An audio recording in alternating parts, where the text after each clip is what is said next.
What's up, everybody? How's it Welcome going? to Elevate the Talk. I'm Marco da Silva, and this is my uber talented friend and co host, Joshua D. Hey guys, how's it going?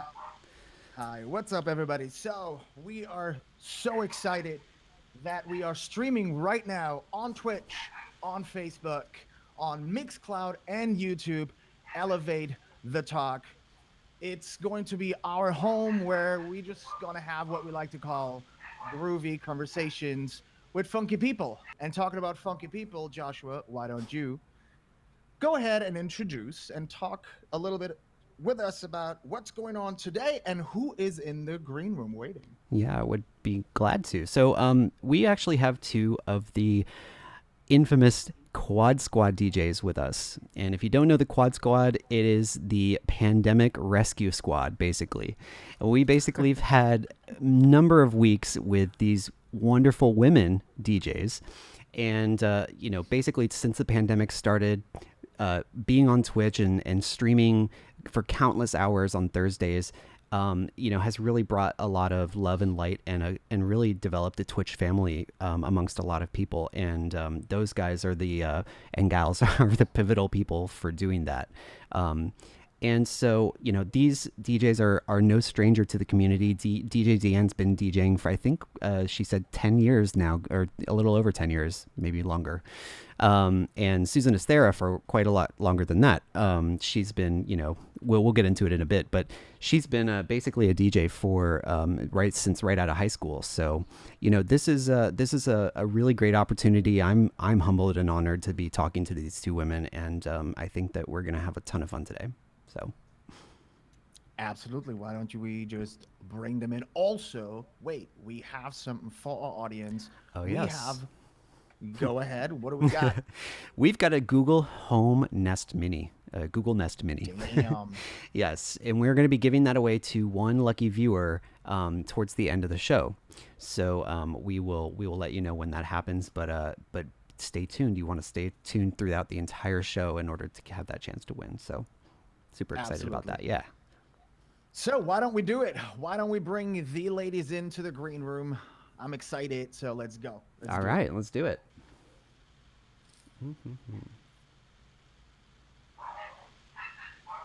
All right, and here they are. There you are. What's up, everybody? Hi, ladies. Hello. Hi. Hello. Hi. Oh my Hi. God. Look at Hello. that. Wait, why am I the only one with no glasses on? See, Uh, I'm just odd man out. I'm the odd man out. I'm just like, You need to hey, you need to join the nerd club. yeah, I was gonna say you need to go get some fake ones, just like some, nerds are just cooler. It is what it is. Or just bad I- eyesight. If you have good eyesight, then don't worry about it. You're fine. Yeah. I did the LASIX 20 years ago. Really? 20? Yeah, 20 years ago. I did the LASIX. Wow. Been thinking about Yeah, that but myself. funny enough, I need glasses again, so go Uh-huh. figure. Hi, ladies. What's up? Welcome. We're so excited to have you guys here. So excited to have you Excited guys to be here. here. Yeah, Happy to it's be here. it's what else can we do than just sit and talk, which I think it's the most beautiful silver lining of this whole situation that we all in, right? It's connection. I feel we all learn to connect on so many different levels with ourselves and with other peers and queers and all of our friends, right? So it's really cool, really exciting. Yeah, and I mean, honestly, Susan, I mean, I have to be honest, I didn't know too much about you before the pandemic began, but I feel like you have become such like a good friend of mine just through Twitch, and the stuff that you do for people, I mean, has really kind of resonated with me, and Yeah. so yeah, I definitely, She's amazing. she is amazing. I'm the quiet one in the background. But it's always the quiet one in the back row that get the attention. Doing the Watch. good, yeah, people like, Watch. yeah. So I mean, I guess, Margaret, do you want to get started? Or you want me to with Oh, the go for it, questions? go for I want to pump some questions. So, basically, how did you guys think to do the Quad Squad? Like, where did the Quad Squad name come from? Who came up with it first? I think Deanne, I think that was you. Well, right? it was a combination. Right. I was already live streaming right when everything shut down on Facebook Live, and I had started the Thursday tea dance that I was already doing. And then when I saw that, I was going to need to move the platform, that's where everything was kind of going towards Twitch. Cvox, who's a good friend of mine, and you were close, Joshua. I've been DJing for 20 years, so Cvox is also 20 watching years, right yes. now, so hi to Cvox. Yes, hi, Cvox. Yeah. So Cvox and I have been friends for a long, long time, and these guys were doing their thing. Susan, David, Michael, and Curtis were already doing their thing on Thursdays, and she was like, I really think that you guys should join forces.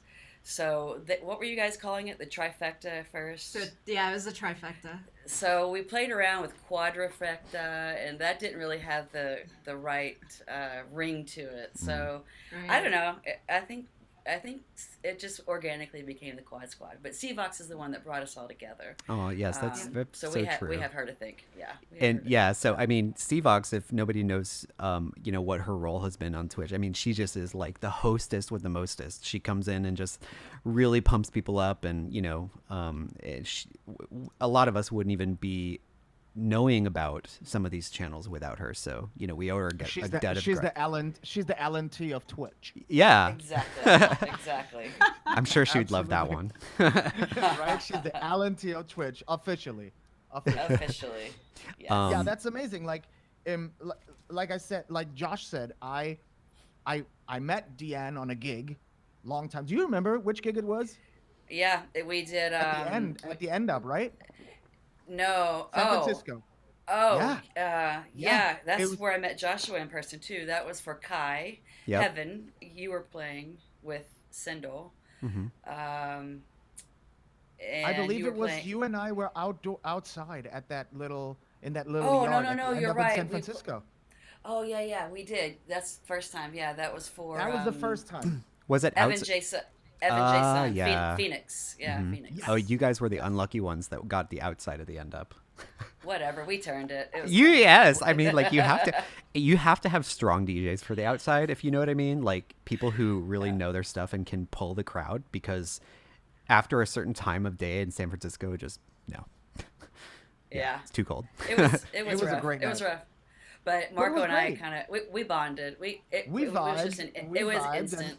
Yeah, it was instant. Absolutely, and we made the best out of it. And then so Susan, and I said that yesterday. Like, that's the beauty also of this whole Twitch community, is that we get to meet and listen to people that we never heard of or never had the chance to be in a club because we never shared the dance floor or the decks, and it's just so amazing. And then, kid you not, we have so much in common when it comes to music style and all ways. I feel like all the four of you guys at the Quad Squad are very left thinkers, I call them, outside the box, so it was just so exciting to see, like, oh wow, there is others, like, and that I've never heard of and that are working, and it's just really, really exciting. So when I got to, and we want to talk about this, is the underground of Susan ESTHERA. The underground. That myth. 2.0. Oh my God! Who has a 2.0. club in the basement? Who has a club in the basement? Susan. ESTHERA. At some point, you guys Amazing. are all invited. Yes. Please, let's do that. So yeah, go for go ahead, Josh. No, I just wanted to, like, individually, like, ask Deanne. I know that you used to be an indie DJ. Is that correct? From Indianapolis. Oh. Like. So here's the thing. The fun thing about the show is I get to say all the shit because I'm an immigrant. So sometimes I read things and I just think, oh, she played indie rock? South by Southwest, No? Yeah, that was me. So here goes my preparation. Well, to be honest with you, Marco and I talked before the show about this, and I didn't pick up on that either. So. No, I thought you crossed over from indie to house music, and I wanted to talk with you about that. So I guess we're scrapping that. No, she's from Indianapolis. I knew that. I didn't put A and B together. So welcome to the shit show. Yeah. Yes. This is why they call it the talk, because you can't prepare. It's just yeah. It's fine, Marco. I didn't catch that either. That was amazing. That's a funny part. So when did you Yes, start? indeed. When did you start DJing though? 2000. Deanne, how long you've been? 2000. Y2K? So Oh, yeah, so- 20 years. Yeah. So you have your 20 anniversary. I just Well, had it. congrats. Yeah, I just celebrated it in December. Oh yeah, she did a stream. Yeah, that was your 8-hour set or something, right? That was one. Yeah. It was Yeah, one. yeah. Wow. Yeah. Metamorphosis. Amazing. Yes. And Susan, how about you? How long have you been in the game? I lost track. I think it's been about 27 years. Wow. Wow. Yeah. So it's been a while. Damn. Do you ever get tired of it? Like, do you ever just be like, oh god, another gig, or oh god, I have to? There's been moments for sure. Yeah. Yeah. I think that happens with a lot of DJs that have been in it for a long time. You know, at some point you're constantly reinventing yourself to keep with the trends, and then you start to second guess like where's the music direction going in right now? You know, so I'm sure we've all probably experienced that at some point or another. And I mean, it's also yeah. very tricky when it comes to keeping ourselves motivated with like you said, the new trends that maybe it's not for everybody, and also like the ups and downs of a career within itself, because you have like a great summer and then like no gigs coming at all, and it's so unpredictable. Right. So to Right. keep Or COVID happens, and then you have to Or worry COVID about happens, keeping you have relevant. nothing. Yeah. you know, Yeah. Yeah. and then you are grateful for 20 people watching, which is another lesson. No, it's hard, you know, like 34. it's Just I had to put that out there. No, but it's Yeah. it's I'm sure for all of us that had like very big and busy dance floors, and just for everyone that is streaming, you go from having such a big voice to then be so limited and be fine with it and look at the bigger picture and just be grateful for the smaller numbers. It's for me, it was a little journey that I'm very humble about it now. It's know? it's definitely a lesson in humility and So- gratitude, for sure. But for Yeah. each of you, what was the motivating factor for actually starting streaming in the first place? Because a lot of my DJ friends have been like, well, what's the point? Like, we're going to get 20 people, and it's not the 2,000 people I get at, 10, 15 Folsom. Well, for me, I started it in the beginning as a way to. I mean, we didn't know how long, this was going to last, right? We didn't know how long quarantine was going to last. So, like you guys mentioned, I had a full schedule. A puppy. I have a puppy. Puppy. I had a full schedule, a really good full schedule coming together for 2020, and I just wanted, to kind of keep momentum for myself going, really. Yeah. And then, as this became more and more, I think what you guys were talking about before, or Susan especially, with the direction of music, I found myself, the more I streamed, the more I wanted to have a part to play in helping our sound and our scene move forward. And I thought that streaming was going to, it allowed me that sort of outlet and opportunity to experiment a little bit more. And the more that I got into it, the more I'm just like, this feels right. So I'm going to keep doing it until it doesn't feel like the right thing anymore. But that's, for me, was the motivation.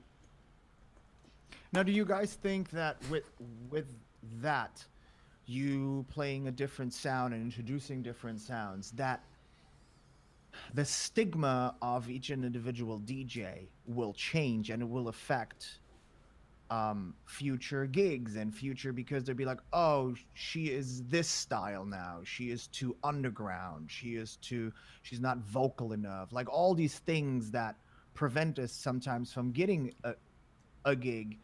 Is that something that you've considered to be risky? Yeah. Yeah. Yeah, Totally. absolutely. Totally. I have to be comforted by, there are a lot of other DJs, legendary DJs that are kind of on board with this plan, and they're in this zone. Abel, Ralphie, you guys, Susan, Absolutely. Curtis, and Hmm. we're able to stay in front of people, reach the audience that we have had, reach an entirely new audience, um, and I think really demonstrate each of our own versatility and the layers of us. I say that to Marco, his layers, but The onions. The onions, the onions. Who came up with that? that was me. You did. But I don't know. Susan can probably speak to this too. Like, I just think that there's plenty of us that are, I guess, I don't want to say like paving the way, but, finding a lane where it's like, if you don't, if this is gonna, I don't know. Yes, the short answer is yes. It is risky. The long answer is, the other short answer is who cares. Yeah, I mean, I don't know what promoters are thinking, or what's going through their head about the DJs who are streaming on Twitch, but I do know that I don't care. It's one of those things that is keeping us all mentally stable as well. Interacting with our friends, interacting with our colleagues. Like, I have never seen, I have to say, I have never seen the type of support for other DJs that I've seen in the last 9 months, ever. Oh, 100%. And that has been like so enlightening, and it's given me like more hope. Right.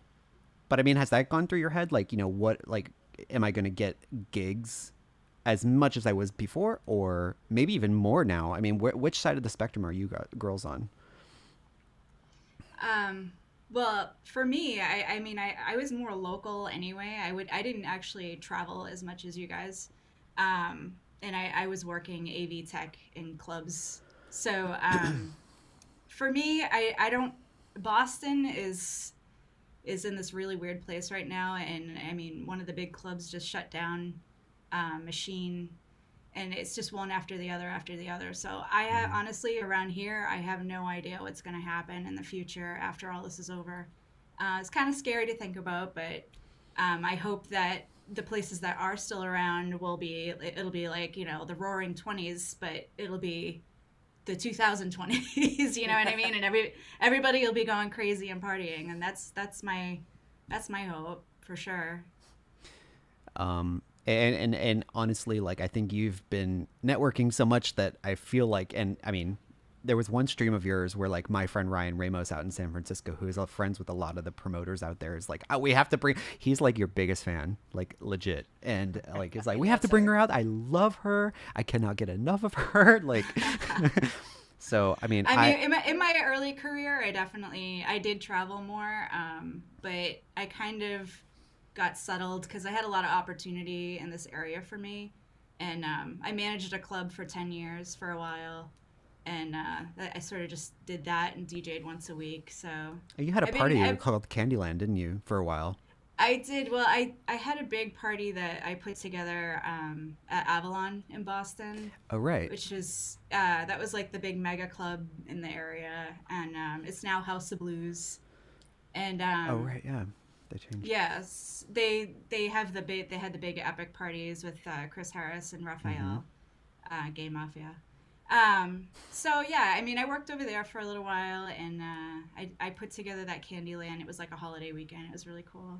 We had one of those blow up castles, filled with balls, and all the drag queens were like diving in it. It was amazing. I was about to say, where there's balls, there's drag queens. Yeah. It was amazing. It was so much fun. It was like I'll never forget that party. It was a blast. Well, now you're managing your own nightclub downstairs in your basement. I mean, tell us how that started. I honestly, when the pandemic hit, I knew Curtis was streaming, and I immediately, my brain went right to streaming, because I was like, what's gonna happen with all the DJs? What are we gonna do? Everything's shut down. So for me, I needed to do something. I need some sort of creative outlet, and some kind of social to connect with people. So I saw that Curtis was doing his shows, Drum Nation, and I tuned in like that week, and I immediately started messaging him because I knew Curtis before because he's in Boston, and I was like, get me set up. How do I do this? Talk to me about OBS. So I got right in there. And then from then on out, I just started. It's funny because I was watching a video of myself the first time that I streamed. I had my back to the camera. Like, I wasn't even looking at the camera. And I'm like fidgeting around. My face is like all up close. Yeah, my views were like right here when I was doing Friday night, and, the camera was right here. Right. It's so funny. How do you get this thing open? I don't. You guys. It was so funny. Well, this is not for everybody, you know. Like this, the whole microphone thing and talking is what keeps the audience engaged, but that's not. Oh, absolutely. Not everybody is. It's an adjustment. We were conditioned as DJs, as circuit DJs especially. Do not get on the mic. Unplug the mic from your decks. Unless you are Carl Cox. Unless you are Carl Cox, you are allowed to use the mic. He's the only DJ in the whole wide world that is allowed with a microphone, but it just felt the most random thing. And then sometimes in the beginning, no one is there. And Can you imagine Peter Rauhofer like getting on the microphone in the meet? I just couldn't, like, you know, and just I've been working with Why is offernism late? Why is offernism late? Where is offernism? Oh my god! No. I mean, like, thank God we're not. No. Look at how long it took Abel. I mean, DJ Abel. I mean, it took him a while, and I think Ralphie goes on too every once in a while. But Abel has the most beautiful radio voice. Oh my god! Right? And I'm just again, like I was watching his Orion, and all of a sudden he starts speaking. And it was like this Barry White effect where you just be like slow motion. I was like, who is this? Like amazing. I mean, all the things that we have to learn, right? It's Benji Bradshaw. You all seem so natural on the mics, girl. It's been like 9 months of practice. Yeah, totally. That's very true. Yeah. And then you don't know if your sense of humor really jives with people out there. Like, I mean, when you're in front of a person, you can see physical reactions, right? Like I can see you guys laughing at me, but you know, people are typing their reactions. So you're like, do they think I'm funny or are they just humoring me? So it's kind of like you get a bunch of Deanne emojis, just Deanne's face. And then I'm thinking, what does it mean? I don't know. Okay. Hair poof with a kiss. I just love it. So I want to talk something that I'm dying to know. It's because you are two female DJs. Yes. It's the battle of being a female in the industry. A female DJ. We all know in general females have to work harder. It's an acting, it's for sure also in DJing, but you are in the gay scene very successfully, right? So my question is, obviously you have to work harder because I think I spoke with some of you, but I want your opinion about that. But also apart from being females with that, do you think you have to put more work in, basically, than a male DJ?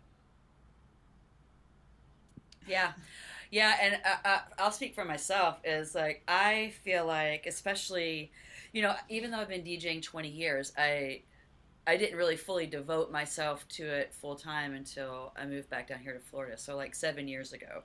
So while I've been doing it a long time, I'm not as well known as others that have been DJing for 20 years. And so my travel schedule, you know, it started picking up once I moved here and, you know, just went full time with this. But I will say that it's high pressure because I never feel like that I have one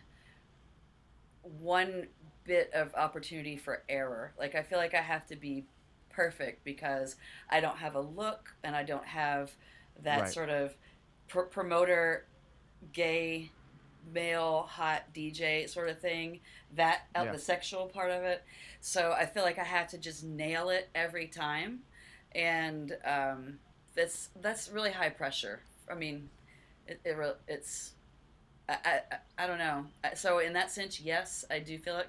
And then in terms of just getting in front of people and networking, it's harder. It's harder because, you're trying to find the common ground as a female DJ versus the way that gay men sort of speak to each other. Right. But it's hard. also, I mean, I assume Or that men in general. right, but since it works out for you in this case, you're very successful and you've had a very busy schedule prior to COVID. So it's more rewarding because you don't get booked for the looks and for the abs and for the biceps and for all these other things that I don't have. some other. Thanks, Was Marco. that? Did I hear some? No, did I? No. Okay. You know what I'm saying? So I mean, obviously, then it's a lot more rewarding knowing that you're getting booked for exactly that. You Well, and your Susan, music. yeah, Susan can probably speak to this too. I mean, even as a, whether you're local or whether you're traveling, it's hard One hundred work. I percent. mean, A booking yeah, is a booking. So a booking is a, so, I mean, Right. Susan probably has a lot to offer this conversation as well on this. She's been doing it longer than me and hustling too. Yeah, yeah. what do you I, think? What do you think? I think because I've been sort of fortunate enough to have a name and a career in this area. A lot of people already know me, so I think that as far as being like a traveling DJ, I totally and 100% hear Deanne, and I can definitely understand how that would, you know, this I think for me it's a little different because a lot of people just around here know me. They're familiar with me. When I first started out, it was totally different. It was a lot harder, for sure. I mean, you had a weekly or a recurring residency in the same city, right? So Right. that I mean, I can't speak for you, but I feel like that would be super beneficial because you just get that constant face to name, Yeah. yeah. Yeah, I mean, I've based a lot of my career off of residencies in the area, so it just gave me more of a stable income, and But when I first started though, it was in the '90s, and it was completely different. And I was DJing raves, and I would Oh, go wow. out. I would go out and drive 3 hours, get promised a whole bunch of money and get nothing, not even gas money, and I'd have fight with the promoters, and I mean it was really hard starting out back then. But with anything else, you build a name for yourself, and people they start to respect you more, and so you're in there. But Now, do you I play also also? Sorry, do you play also in the lesbian scene? Do you guys um actually have gigs? And is there a scene anymore? I mean, I don't. And if yes, what kind of music is in that scene? Because I'm really not familiar with the lesbian scene, but there's all these rumors, it's like that they just want to hear this type of music. Like, how come, or are you actually playing there or not? So that's the first question. I used to. I mean, I Mhm. would, as with a lot of DJs, it's hard to say no to a gig, right? 100, and we shouldn't, you know, we shouldn't. so, I mean, so, if it's Or some, try unpaid, not yes, to. Yeah. yeah. sometimes it's hard to say no. But I used to play a lot of different events, and I definitely did my share of lesbian residencies and clubs and stuff like that. But again, over the years, I was constantly, I'm into house music. I'm a house music DJ, and that scene is they tend to like more like hip hop and pop. Oh, interesting. So that was my next question. What is the So music? Because yeah, okay. they definitely like to go more towards the commercial style of The music, commercials. right? Well, then it And totally makes sense that you guys, transfer over and play more in the gigs that suit you also, because right. it's more of a style I've that you just like to I've play. always been a I've always been a club DJ since day one. Yeah. I was sneaking into Same. nightclubs when I was 14 years old, so it's in my blood. I need that Yeah. 4/4 beat. Yeah. Yeah. That's me right I was there. 14. I was a late bloomer because even though I've always loved music and I've had a taste, and I feel like that the DJ in me was dormant for a long time, is when I came out, and it was like I was reborn again. So that's when I started going to clubs, and that was like in the late 90s. So when you ask me an indie DJ, I was an Indianapolis DJ because I was kind of in the middle of the Midwest. So I was also like removed from any sort of really good nightlife. Chicago was just, it was a whole other world to me. But, I got my start in indie, and I had residencies. I had to hustle for, and I played straight parties a lot, more than gay clubs. I played more straight clubs. Oh, wow. And yeah. For those who are just joining in, not indie music, Indianapolis. So, yes. 100%, lesbians, or, I'm not going to knock on them, but, with Susan, I've been a house music DJ from the get-go. Yeah. And more underground too. So those are sort of my leanings as well. If that's not obvious, as you watch more of me through this 100%. Pandemic. I mean, you have all your streams, and both of you guys, because every time you stream and I pop in, I'm always so surprised, like the variety of styles and where it goes. When I raid Susan, one time I hear like Whitney Houston pop.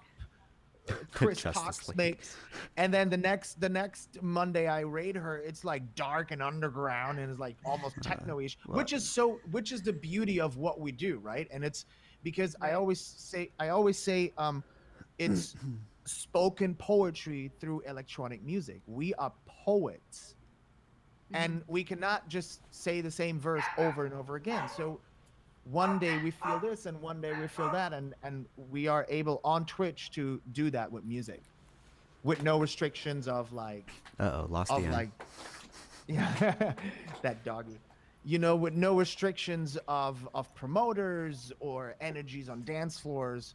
We are the conductors of that night, and we get immediate feedback, which is just amazing. It's just amazing. All right, so it is 3:40, and I do want to open up the forum, really, this talk to some of our audience members. We have, I think, 40 or so. So if anybody has any questions for Deanne, that's extreme. Yeah, if you no politics. That's the only thing. Zero politics. Right. So just the smartest way for everyone who's watching on Facebook and Twitch and whatnot, just start your question with the word question, because then it just pops out easier, and we can just highlight it and put it right in. Yep. I know that some people, it's busy up in here. People are having Deanne loves warm vodka. Get off the stream, banned. You are the devil.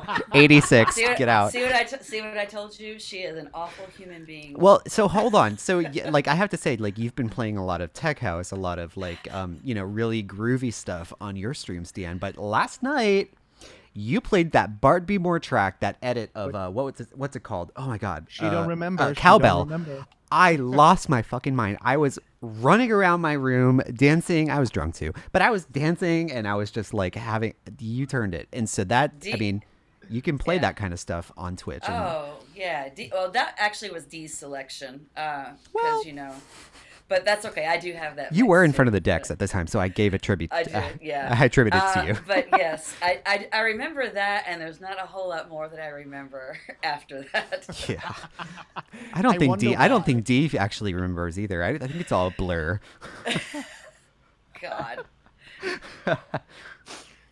I had a good laugh yesterday watching you girls. It was just amazing, because Dee was like this little troll just going into the screen. Let's have another shot. It's 4 more days, guys. 4 more days, and here goes another shot. And then she walks off the street. Just amazing. But that's so fun, because this is the sides that we don't get to see or we don't get to show of us, right? It's like the personality. Yeah, and she was like, "It's just a half," and I'm like, "Girl, it's half of warm vodka. Like, Ew. You could at least make this pleasant. Like, if you're gonna, like, at least make it pleasant. Come on, chill it, something. All right, Put a mixer in it." We've got our first question from Benji Bradshaw. Let Me Fuck Your Heart. That was his track. Yes. I really love that mix that I think Gualtier played on his stream. Anyway, how do you foresee the future of the dance floor? When do you think we'll be able to dance again while being safe? Such a good question because it differs for everyone, I think. The wheels are turning. Crickets. Like Crickets for everybody. Why don't you go It's first, a tough Susan? question to answer. It's a tough question to answer. I don't know. I mean, when the dance floors are back, like I said before, I think that it's going to be crazy. You know, I think that a lot of people are really gonna, you know, all come together. It's going to be amazing. You know, but I also think that it's going to be a gradual process where, you know, like it's not like with this pandemic we're going to have a big party and everything's going to open and all these people are going to come in, you know, because I think because of the pandemic, I think the cases are going to have to start to really get smaller and smaller and smaller and smaller, and things will open up little by little more and more. So I guess is it going to be like, okay, I got my shot, right? And maybe my second one just to be safe. Like, do those people go back and you have like vaccine only parties? Like, or, I mean, what's the threshold for the bar owner or the club owner as well? Like, for risk, you know? I think that's the real question is the promoter and the venue and the bar owner.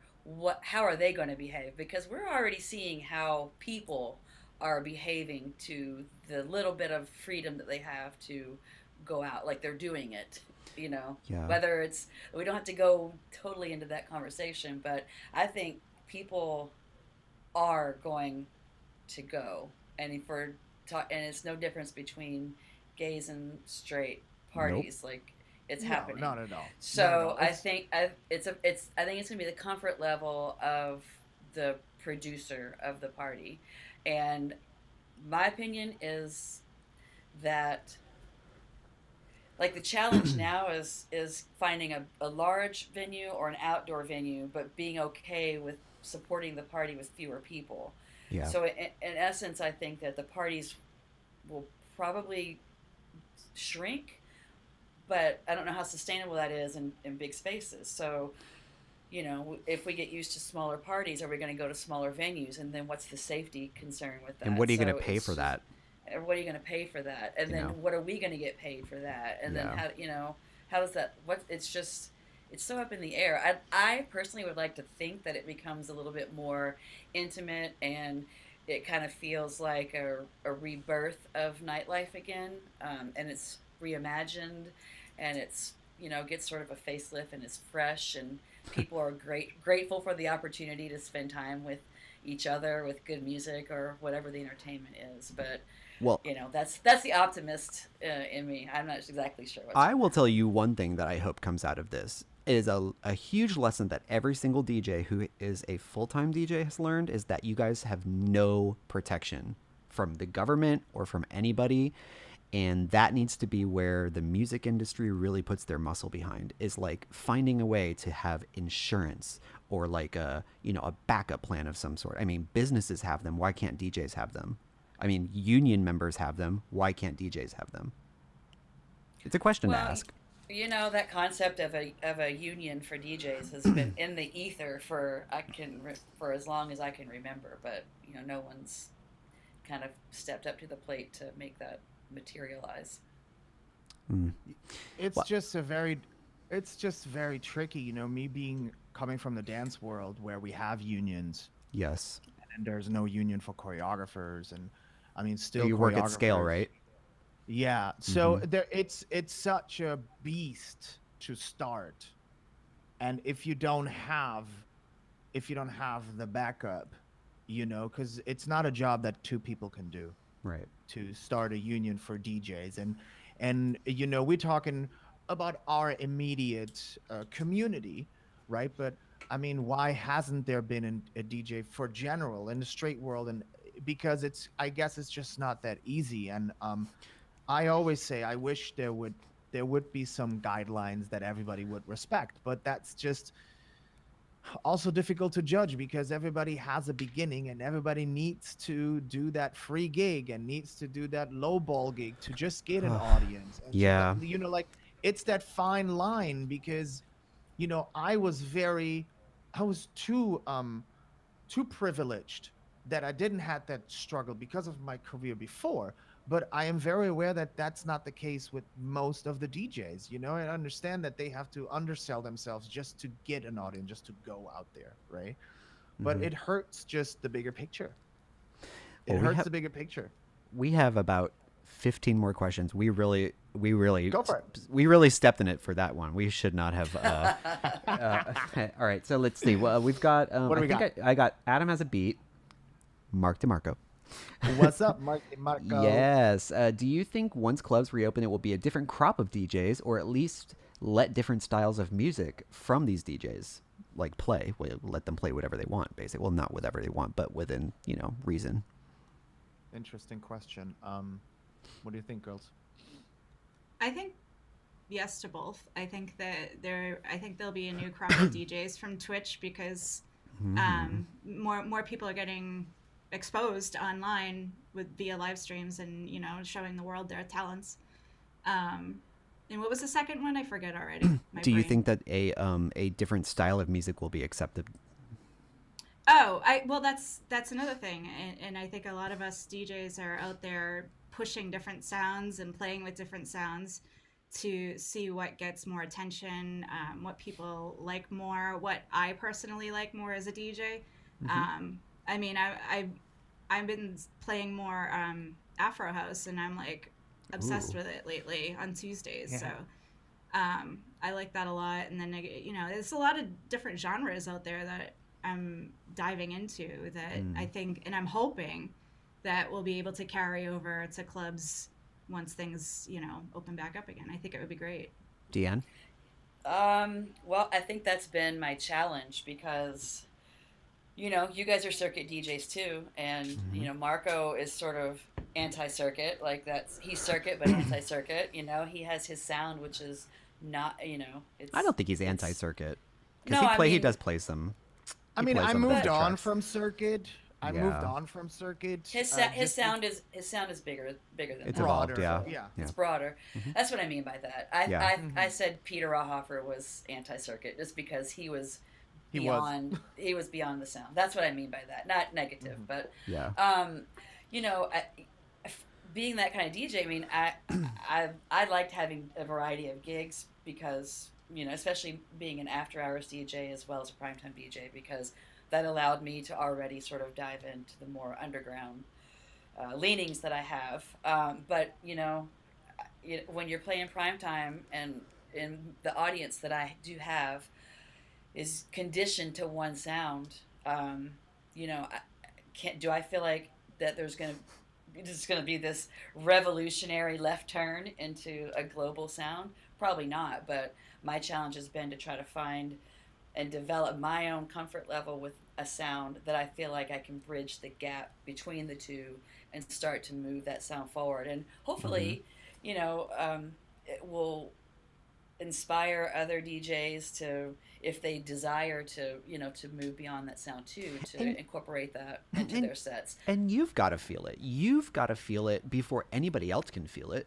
Absolutely. And if you're not feeling circuit music, right? I mean, how are you expecting anybody to feel the energy from you? I think a lot of new DJs don't understand that. It's like you've got to feel the energy, and people have got to see you moving a little bit in the DJ booth. Peter was like, he never moved ever.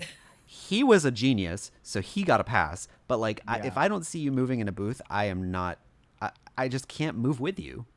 So yeah, I mean, and our scene is, it's. They want energy and music, that's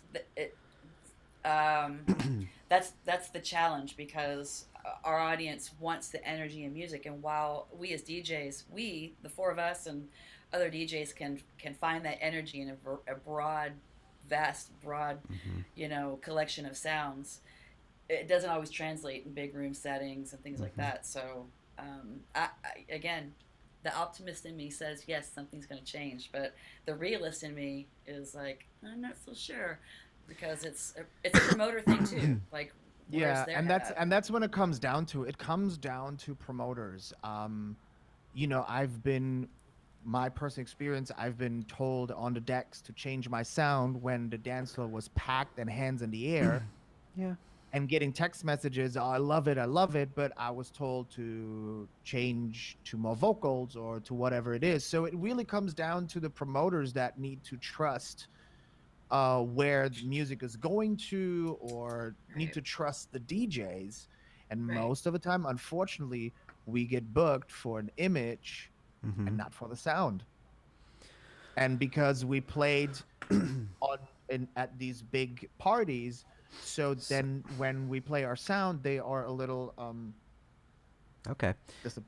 scared, disappointed, whatever, you know. I- It's going to be difficult. I can't wait. I really want to have a promoter on the next one of the next episodes. Absolutely, I think 100%. we definitely need to ask them these hard questions, like what makes you think about, oh, what do you think about when you put a party together, and like, and I have a few people I can think of that would give us honest answers, I think. So, all right, 2 more questions I think we have time for. So I think what we should do for the next 2 is only let the girls answer it, and then the girls, let's try to keep it to a minute answer if we can, because we do have our next section, which is a surprise, and we'll get to that in a minute. Go for it.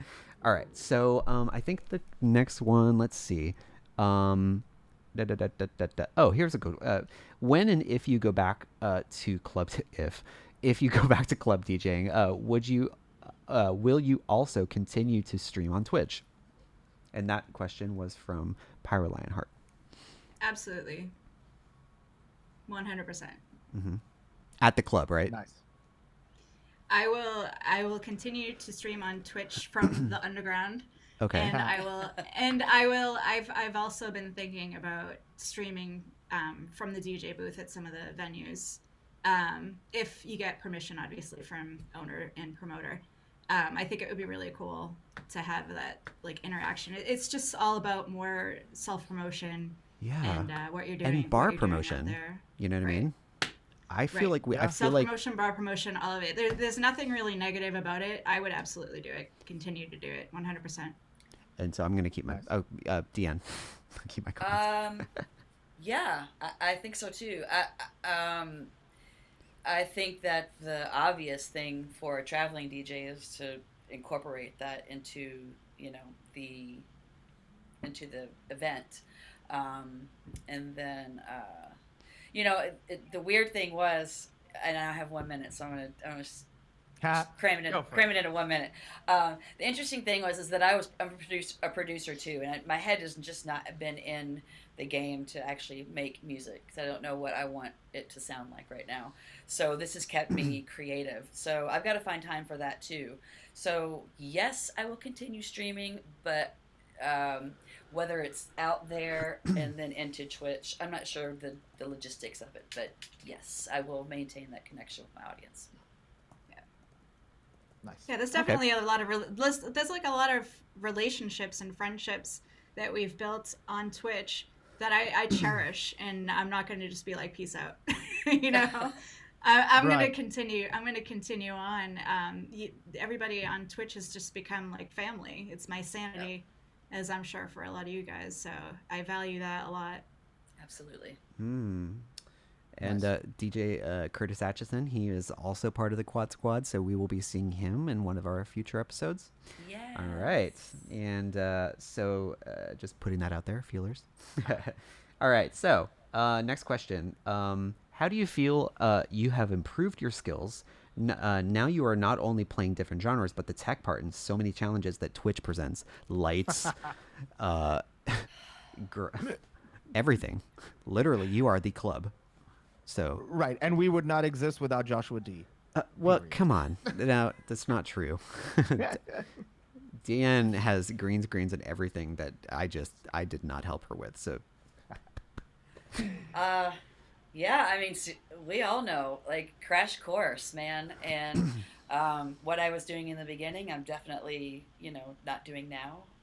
It's more, you see a part of this, and I do 3 streams, and I try to make all 3 different. So it's challenging being in 3 different settings 3 days a week, and making it different for everybody. So, and I'm not as technically savvy as Joshua. Like, I don't understand like the nuts and bolts of my computer really, and but I've been learning about that, so I know enough to get me in trouble, but I also know a little bit to get me out of trouble. So I'm thankful that this brain still is young enough to grasp new concepts. You know, it's not that old yet, but yeah, man, it's freaking hard.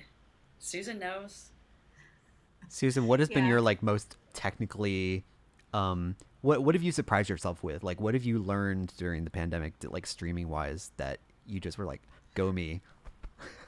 I think honestly, it's the challenge of DJing and paying attention to the chat and paying attention to the lighting and paying attention to the scene changes. Yeah. And it's so much because you're not only like doing the job of DJing, but now you're doing the AV job and like the managing job and everything all at once on these streams. And I think that for me has been the biggest challenge, and like, I'm still challenged, like still trying to get through it.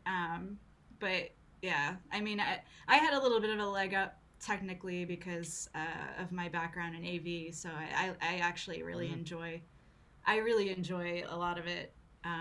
But yeah, that's really my biggest thing when it comes to streaming. My biggest challenge, for sure. Okay. Well, Okay. I'll tell you that, and we each have it set up for us. So because I went to Dee's, you know, last night, and it's Oh, we set up know. for her. So that We saw. We saw. but she's tall, so I couldn't. Everything is set up for a tall person, and Someone, I saw a comment. I saw a comment of someone. Someone said, "Please give Deanne a little step ladder." Aw. 'Cause that- yeah. So What did you Yeah, say? It was so- spatially challenged or like what? spatially challenged. It's the truth. It happened. the tackles of streaming. Oh. And Deanne, do you have to? You have 3 different locations, so every time you have to put everything up and put everything down and put everything up and put everything down. Is that correct? Every Thursday, yes. I Thursday. take pretty much almost everything. Not this big screen, but almost everything here. And then now that it's dark in Florida, you know, there's lights that I had to, you know. Yeah. So that was an addition. So yes, every Thursday, and then feel Tuesday, you, Sundays and Tuesdays are here, but one is full green screen and the other's like a hybrid. So whatever. Kate, I could totally see Nice. that, by the way, the comment on the bottom that Susan has been always very technically savvy. If you're an AV tech in a nightclub, you've got to be. So, or at least able to Yeah. learn, you know, able to like soak up knowledge. And Marco is also the same. You know, I tell him once and a lot of times he gets it and I don't know if that's his like dance training or what it is, but like he just, and also he's very astute. He's like always wanting to learn. So I feel like that is it's less the technical side and more of like the willingness to be open to it. And all 3 people on this panel have been truthfully very open and receptive to either technical advice or completely blundering on cam, which is it happens all the time. And you know, this is not easy, and you guys have guts of steel. That's what it takes, I You think. can't take yourself too serious, you know. And I used to be that guy that put so much pressure on himself that everything had to be perfect and it had to be this perfect NBC ABC show. You know what I'm saying? It's like, but when you make mistakes, I just really quick to when was it? On Saturday I was streaming, and now I have a neighbor that has been a little bit of a issue lately. So I respect him, of course. So I do a lot of my mixing with no studio monitors on everything with the headphones, right? Okay. I had all the cues on, but what I didn't do, put the volume fader up of the new song. So I mixed everything in, and I'm dancing and having the best life. No one was listening to any music except me. And I was dancing and living my life, and I'm looking down, and I'm like, oh, shit. What do I do? I don't You know. You make fun of it. I put the music on. I put a spotlight on me and tell them, listen, guys, shit happens. It's just me, myself, and I'm a party for one while Yeah. you have muted. You know? I think I've had the shortest career of everybody in this forum. So I can say with some degree of certainty, because I've lived in an apartment basically my entire adult life, I have always mixed in my headphones. I don't find it a problem. I just kind of maybe know to check my, like I go like this with the cue and the mix and the cue and the master. I go back and forth all night long. And I don't know if it's just because of living in an apartment and, you know, practicing like piano at home. I do even before COVID. But I don't know. And it becomes here's a question. Just because of habits, I learned a very random habit. Do you guys mix in with one headphone or two? Oh, two. I do one. I always have a longer answer than what everyone else does, but it used to be this. I used to wear them like this, but now my allergies have gotten so bad that I have trouble hearing in my right ear. Is like, so this, I have to have both. I do both now. It's been just a physical change over time has forced me to adapt. But it used to be. Do you think it's the same? Is it the same? Because I do both from day one, so I actually now am learning to do the one because it is a little different technically wise, right? But I just want to have that skill too. I mean, like, listen, like the Danny Tenaglia song "Elements," where he goes "Elements" and he rotates back and forth. He pans the track, and that would screw me up. I have to listen on both sides. So interesting. You know, that's just for me personally. I'll take them on and off if I need to, you know, to hear the monitors. But yeah. Anyway. But I guess, I mean, streaming at home, for me, it makes just sense because I can crank and I can feel actually the music and hear the remix, except when you forget to put the volume up. And that's a whole different, that was everything. I was living for that. I was like, oh, stop it. Just stop it. Because she's my sister and I'm just like a girl. Just stop it. I just found a dead fly on my table. That's nasty. Nice. No, I don't know how that one got in here, but all right, so I think that's it. That's it for the questions. So, all right. So I think we are going to give away this Google thing. 1 minute. Let me grab it. Right, and while Josh is going, so we're gonna end up on a funny little game. So what we're gonna do is called Riddle Me. Walking over everything in my studio. Okay, yeah. So just so you guys know, go for it. This is the Google Nest Mini, and it is all yours, special person that we haven't chosen yet. But basically, as a thank you to everybody who has come in, we're gonna draw one random name. And I'm gonna ask one of the girls to do it. So, just pick a screen name at random. Go ahead, Susan. Which one? I know we should really just have like a. All right. I wonder if I could do it. I'm literally gonna close my eyes. I have everybody in the thing right here. Feet. No, feet is a bot, isn't it? Yes. We won't do that. All right, hold on. All right. What? Do it again. No, she's got it in. I mean, if you're not in Twitch, get to Twitch in like the next 2 seconds. All right, I got Chris Powell, ATL. Oh, wow. Powell. Yeah. Yes. Oh wait, where's my? Oh damn, I don't have my. I know I do. I was like, wait, where is it? Oh man. Yay. All right. Well, anyway. Congratulations. Yeah. All right, Chris Powell. Well, get in touch with one of us. Yes. Oh, here it is. Wait. No.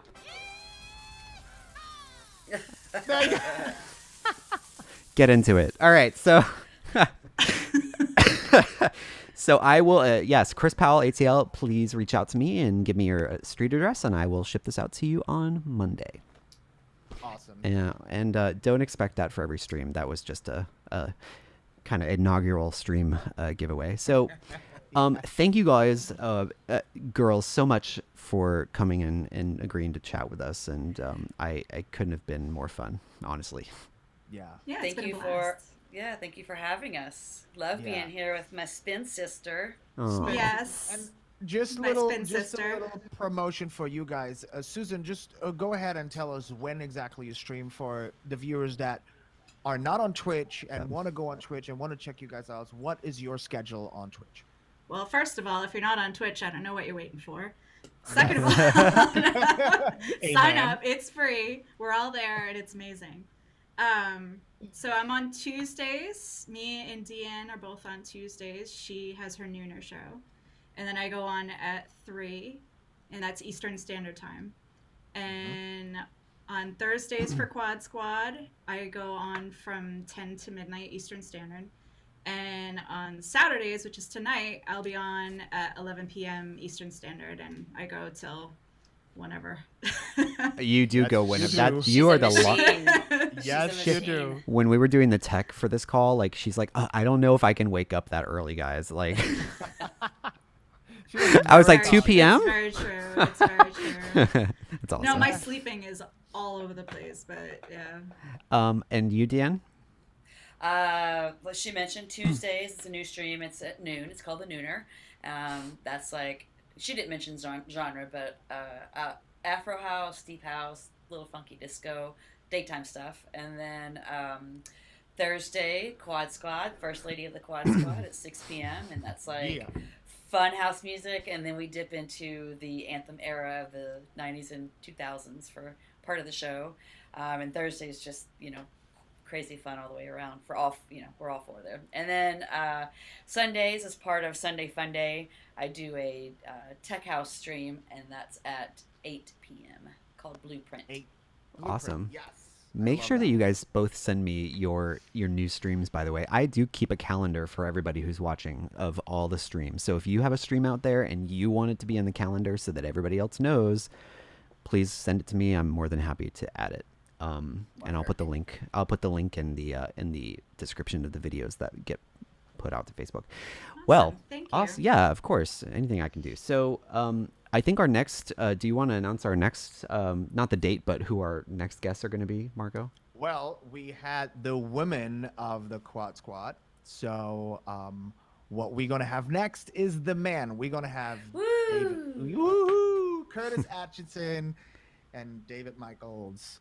Are going to be our next guests so that we see and hear the male perspective of the Thursday that took over on Twitch.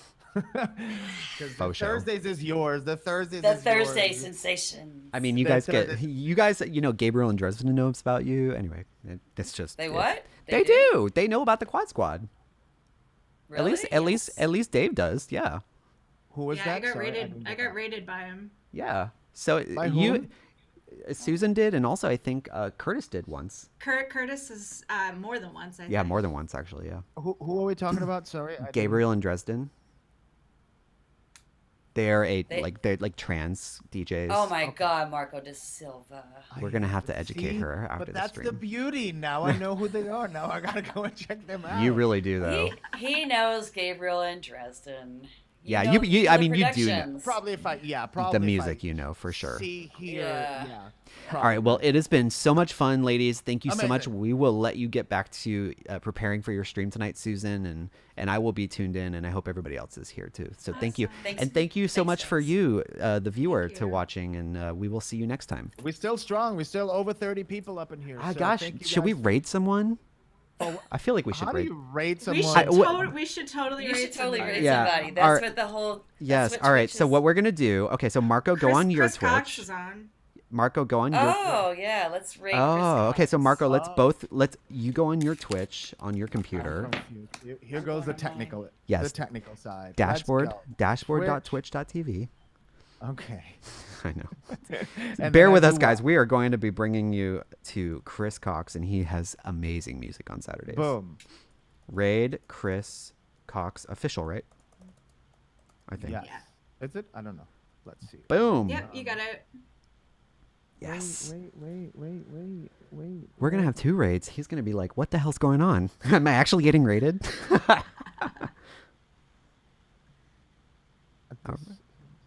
Oh, there we go. And there you go. Yeah, your video just cut off. All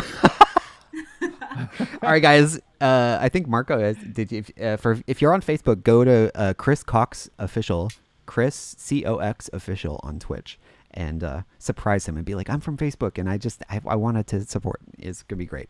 Thank you guys so much, and we will see you next time. Thank you so Thank much, you. guys. Bye. How Thank did I you for get having me. booted? Bye.